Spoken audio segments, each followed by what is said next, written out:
Hi all, good morning. இன்றைக்கி morning பிரேக்ஃபாஸ்ட்டுக்கு நான் பூரி செய்ய போகிறேன். அதுக்கு சைட் டிஷ்ஷாக உருளைக்கிழங்கு மசாலா பண்ண போகிறேன். எப்படின்னு நான் உங்களோட ஷேர் பண்ணிக்கிறேன். வாங்க பார்க்கலாம். அதுக்கு உருளைக்கிழங்கு உங்களுக்கு தேவையான அளவுக்கு எடுத்துக்கோங்க. இதில் மண் இருக்கும், நல்லா ஒரு 2-3 தண்ணி ஊற்றி நல்லா வாஷ் பண்ணி எடுத்துக்கோங்க. கொஞ்ச நேரம் உருளைக்கிழங்கு போட்டு தண்ணியில் போட்டு இப்படி ஊற வச்சுருங்க. மண்ணெல்லாம் நல்லா ஊறிடுச்சுன்னா ஈஸியாக வந்துடும் நம்மளுக்கு. இது பாருங்கள், ஊற வச்சதால் தண்ணி அந்த மண்ணெல்லாம் வந்துடுச்சு.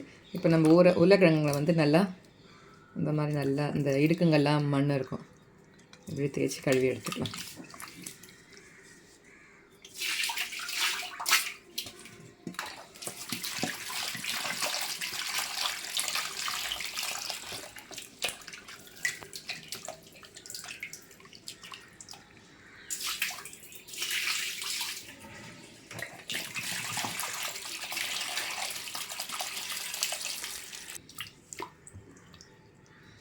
இந்த மாதிரி சின்ன சின்னதாக இருந்தால் நம்ம அப்படியே போட்டுக்கலாம். ஒரு குக்கர் எடுத்துகிட்டு போட்டுங்க. இந்த மாதிரி பெருசாக இருந்துச்சுன்னா ஒரு 2 துண்டாக கட் பண்ணி போட்டுக்கோங்க.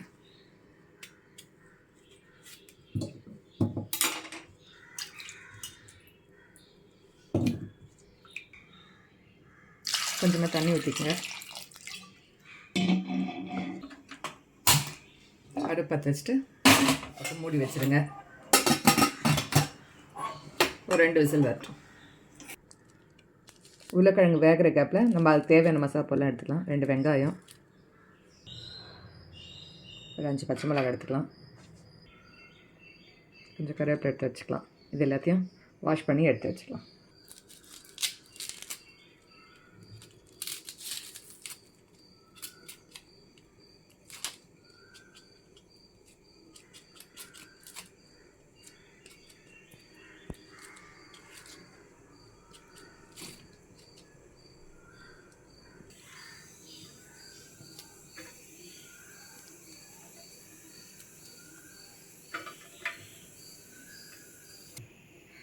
ரெண்டு வெங்காயம், 2 தக்காளி, 5 பச்சை மிளகாய், கொஞ்சம் கருவேப்பிலை, அவ்வளோ. இதெல்லாம் நம்ம நறுக்கிக்கலாம்.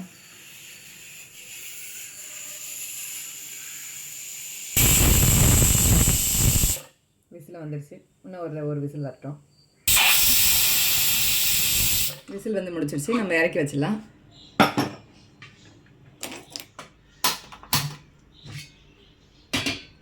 இப்போ ஒரு கடாய் வச்சுக்கலாம். இப்போ கொஞ்சமாக எண்ணெய் போட்டுக்கலாம். எண்ணெய் காஞ்சோடனே கடுகு கொஞ்சம் போட்டுக்கலாம்.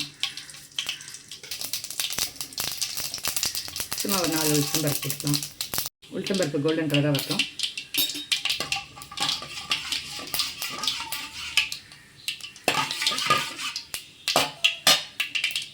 இப்போ நம்ம நறுக்கி வச்ச வெங்காயத்தை போட்டுக்கலாம்.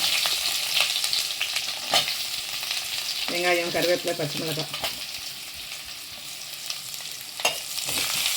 எல்லாம் போட்டுட்டு வதக்கிக்கலாம். எப்பவுமே வெங்காயம் வதக்குறப்போ நம்ம கொஞ்சம் உப்பு போட்டு வதக்கணும்னு வச்சுக்கோங்க, சீக்கிரம் வதங்கிடும்.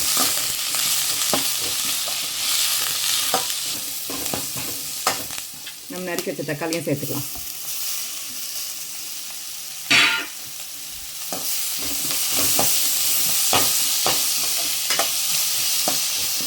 மூடி விட்டிங்கன்னா தக்காளி நல்லா இழஞ்சி வந்துடும்.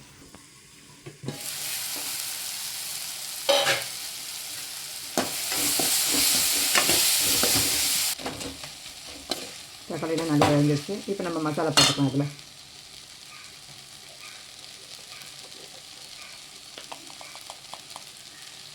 கொஞ்சமாக மஞ்சள்தூள், கொஞ்சம் மிளகாத்தூள். இது கொஞ்சம் டேஸ்ட்டு கொடுக்கும் மிளகாத்தூள் போட்டிங்கன்னா, அதனால. ஏற்கனவே நம்ம தக்காளி போட்டப்போ கொஞ்சம் கல் உப்பு போட்டு வதக்கியிருக்கோம். இப்போ கொஞ்சமாகவே சால்ட் போட்டுக்கோங்க. எண்ணெயிலே ஒரு 2 நிமிஷம் அந்த பச்சை வாடை போகிற அளவுக்கு வதக்கி எடுத்துக்கோங்க.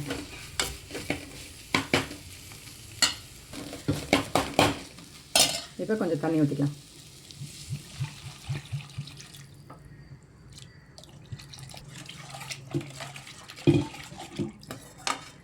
தண்ணி ஊற்றிட்டு இந்த ஸ்டேஜில் கூட நீங்கள் உப்பு கரெக்டாக இருக்கான்னு செக் பண்ணிக்கோங்க. இது நல்லா கொதிக்கிட்டோம். நம்ம மூடி போட்டு மூடிடலாம். அது கொதிச்சிட்ருக்கு. அது கொதிக்கிற கேப்பில் நம்ம உருளைக்கிழங்கு ரெடி ஆகிடுச்சான்னு பார்க்கலாம்.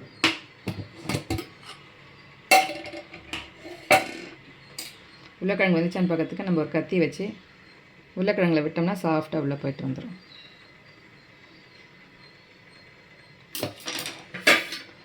வெந்துடுச்சு. உருளைக்கிழங்கு வேறு ஒரு பிளேட்டுக்கு மாற்றிக்கலாம். உருளைக்கிழங்கு நல்லா வெந்துட்டுருக்கு. இந்த மாதிரி எல்லாத்துலேருந்து தோலை ரிமூவ் பண்ணிவிடுங்க. இந்த மாதிரி எல்லா உருளைக்கிழங்கும் தோல் எடுத்து வச்சுக்கோங்க. வச்சுட்டு ஒரு மேஷரால் எல்லாத்தையும் மசிச்சு எடுத்துடுங்க.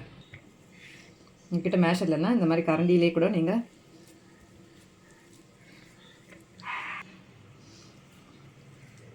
மசிச்சுக்கோங்க. இந்த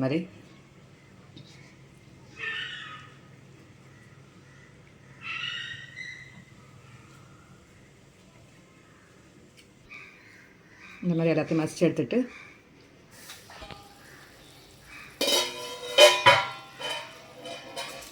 தண்ணி நல்லா கொதிக்குது. இப்போ நம்ம மசிச்ச உருளைக்கிழங்குல இதில் போட்டுக்கலாம்.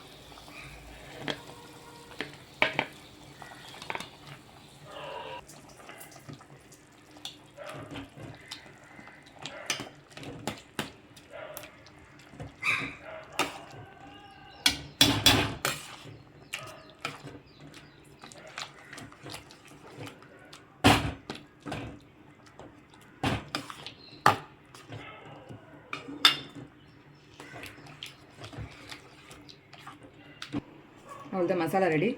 இப்போ நம்ம கொத்தமல்லி தழையை கொஞ்சம் தூவி இறக்கிடலாம். இந்த மாதிரி தான் நான் மசாலா செய்வேன். நீங்கள் செஞ்சு பார்த்துட்டு எனக்கு கமெண்ட் பண்ணுங்கள் எப்படி இருந்ததுன்னு.